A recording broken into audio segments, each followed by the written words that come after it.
Баршаңызға сәлем, сіздермен бірге Жансая. Сіздерге кешкі асқа тек қана еттен жасалатын гуляш дайындауға кеңес беремін. Дәмі өте керемет болып шығады, міндетті түрде жасап көріңіздер. Ол үшін біз етімізді 4 пішілеп турап аласыздар да, қызып тұрған майға жақсылап тұрып қызарғанша қуырып аласыздар. Барлық ет міндетті түрде қуырылуы керек. Әбден қуырылғанша өстіп қуырып аласыздар.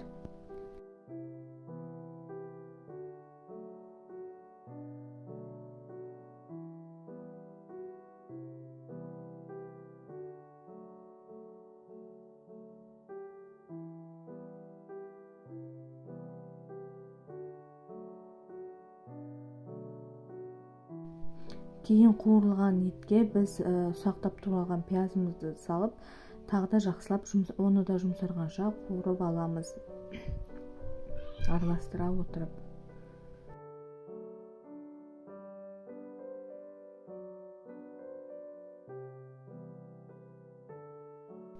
Кейін осы етімізге тұзымызды, бұрышымызды салып, араластырып аламыз да, 2 ас қасық ұн саламыз. Оны да жақсылап араластырып қуырыласыздар 1-2 минут. Кейін оны қуырып алғаннан кейін үстіне 2 ас қасық томат пастасын саласыздар. Томат пастасымен бірге қызанақты да турап салсаңыздар өте керемет болып шығады. Жақсылап араластырып алып, еттің үстінен асыра су құйып, қайнағаннан кейін астын басып 1 сағатқа ет әбден піскенше пісіріп аласыздар.